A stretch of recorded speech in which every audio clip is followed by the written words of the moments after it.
Today, I'm going over the ins and outs of what it's like to live in Cape Coral, Florida. I'm going to cover everything that you should know before making the move to Southwest Florida and Cape Coral. From how the city is laid out to how the school system works, taxes, insurance, flood zones, all of the things that you should know before making that move. We're covering it all so you can be fully prepared. Hey there, I'm Jessica Gatewood, a local real estate broker born and raised right here in Lee County. I've spent my entire life exploring every corner of Cape Coral, and I love helping people figure out which part of the city feels like home. Whether you're relocating, retiring, or just curious about life in Southwest Florida, I am here to make it simple and stress-free. The city is designed as a massive grid, and unlike most cities or many cities with distinct neighborhoods, Cape Coral is like one continuous neighborhood. I have found with clients you either love it or hate it. So hopefully by the end of this video, you will be able to make that decision a little bit easier. The only truly defined neighborhoods are the gated communities, which have their own entrances and their own amenities. Navigating the city is pretty easy once you know the main dividing lines. I perfected this in my teens, delivering pizza for Domino's. And believe it or not, this was before we had like iPhones and Androids, and I had to use an actual map. So I learned very quickly how the streets work within the city of Cape Coral. The main dividing line, it's set up in 4 quadrants. So the main north and south dividing line is Pine Island Road. So everything north of Pine Island Road would be northeast or northwest Cape Coral, and everything south is southeast or southwest. And as far as the east-west dividing line, that is going to be Santa Barbara Boulevard, which runs north and south, but to the west side is southwest or northwest Cape. And then on the east side is northeast or southeast Cape. So again, that's Pine Island Road divides us north and south. Santa Barbara Boulevard divides us east and west. All of the addresses within the city will include one of these markers. Unless, of course, you're on a parkway or a boulevard, then you have that as your street address. But otherwise, you'll have a northeast and northwest, southeast or southwest included in your street address. I am going to do a deep dive video into more of that as far as the quadrants of the Cape and the types of homes you can find in each quadrant and that sort of thing. So keep your eye out for that. All right, next up, I'm going to talk about the way the school system works in Lee County and Cape Coral. We do have a countywide school board. So this is the same system throughout the county. But for the sake of this video, we're talking about just the city of Cape Coral. If you have kids, you're going to want to understand how the school system works here because I found that it's atypical from what people are used to. You don't get assigned to the school that's closest to your house automatically. So instead, our city uses a proximity-based school zoning system where each family applies for the schools that are mapped out in their zone. You're able to rank these in your order of, the one you want the most to the one you want the least.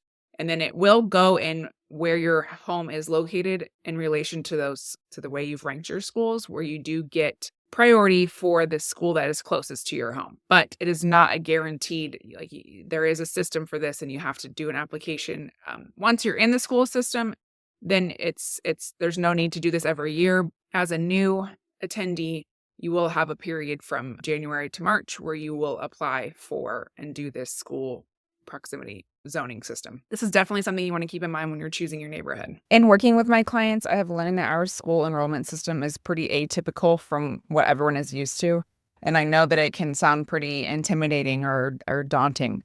So if I can help in any way with any of that, I certainly will. I have enrolled kids in every age group from kindergarten through high school, and I would love to help you navigate that process. You can reach out to me in any way that feels best for you. You can call, text, email. Whatever works, all of that information is down below in the description. All right, now to the not so fun stuff like taxes, insurance, and other escrow items that you need to take into consideration when you are choosing your neighborhood. So one of the benefits, the financial benefits to living in Cape Coral and the state of Florida is that we have no state income tax. So that is a huge perk for most of the rest of the country that is looking at Florida for their next home. Also, I've found that property taxes here are a lot more reasonable than they are in many other cities throughout the United States. Something, though, to keep in mind is the city of Cape Coral is a city, so you will incur city taxes and county taxes. So this does make your annual property taxes within the city of Cape Coral a bit higher than they would be in other parts of Lee County. It is something to keep in consideration when you're choosing your neighborhood. Another escrow item to consider when you are choosing your neighborhood is the utility expansion project that is currently underway in the city of Cape Coral. There are areas of North Cape, as I so endearingly call it, that have either just gotten their city utilities, meaning city water and sewer, or they are slated to get them in the next 0 to 30-year period. This is a total cost for each lot. So if you're on multiple lots or you buy a home that's on multiple lots, you also need to take this into consideration that your bill will be larger than what I'm quoting you here. And also, this is just a quote. Don't hold me to it. It's a guesstimate of what the actual amounts are. But this utility expansion project costs each property owner for one lot. So this is a standard 80 by 125 lot, about a quarter of an acre, about $40,000 in total.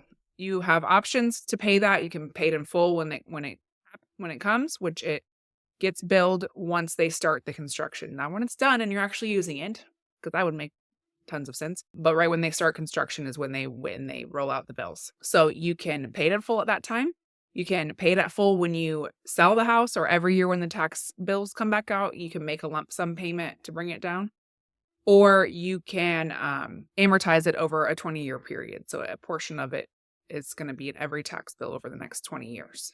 Most homeowners choose to go that route. But something to consider is if the home you're looking at is in one of these zones, your taxes are going to be higher each year for a set amount of years. So it's just something or if it's in one of the zones that it's in the future, you need to make this bill and your taxes are going to go up, which means your mortgage is going to go up. Just lots of things that you need to consider when you are choosing your neighborhood. Staying on that kind of escrow topic, we have to touch on the insurance portion of that. So the insurance rates will vary throughout the city of Cape Coral, dependent upon how close you are to the Gulf of Mexico, or if you're in a flood zone, and there are varying levels of flood zones here, and your rate depends on, which zone you're in. Since Cape Coral is a low-lying area with a lot of canals, and a lot of the city is in a flood zone. But again, there are varying levels to which the government has determined your risk. So that's also something to just take into consideration when you're choosing your neighborhood. Elevation certificates are available online now. And remember, there's a short on my channel about flood insurance homes built after 2020 are required to be built to 1 foot above the base flood elevation. So that means that they're a foot above what the risk elevation would be. So that's an added bonus to going with a newer home. Where that house stands on the FEMA flood map, and your risk factor, also what your insurance is going to cost you annually. And always remember that what it costs today, just count on it being the same next year and going up, so you can prepare yourself that your mortgage is going to go up next year when your taxes and your insurance go up with the value of your home.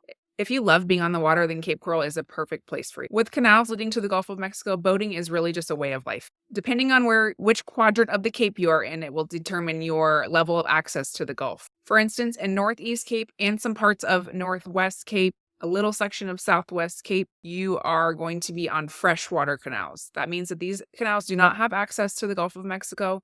They may just lead around to each other, or lead to a lake or a system of lakes, but they will not get you out to the Gulf or to the beaches. There's also considerations to be aware of when you're choosing a Gulf access home. There are bridges, there are lock systems, and then there is direct access, which means that there is nothing standing in the way of you getting whatever size boat out into the Gulf, into the beaches. All right, we'll go from the daytime fun over to the nighttime fun. While downtown Cape Coral and even the Pine Island corridor of Cape Coral are seeing immense growth, and a number of awesome restaurants are coming to the area, it's still not exactly known for its nightlife. The city tends to be pretty quiet after dark. There are, some line dancing bars and some fun stuff to do in downtown Cape. But if you're looking for a really poppin' spot, you're going to find yourself going to downtown Fort Myers, or out to Gulf Coast Town Center, even further south down to Naples. All right, so there you have it. I've given you the kind of aerial view of what you can expect if you were to make Cape Coral your next home. Understanding these key factors like the waterfront lifestyle, the one big community feeling, the low-key, quiet nightlife, and even the not-so-fun stuff like the taxes, insurance, and other escrow costs will help you make the best decision. What do you think? Love it or leave it? Let me know in the comment section below. Are you considering a move here? Don't forget to download my relocation roadmap, which is available in the description below. I also have a buyer's guide, which will give you a quick overview of the steps to making yourself a homeowner in Southwest Florida. Don't forget to like and subscribe. Hit that notification bell for more real estate insights just like this. I go over all the things you need to know if you are thinking about moving to or living in Fort Myers, or the surrounding Southwest Florida region. All right, I'll see you in the next one.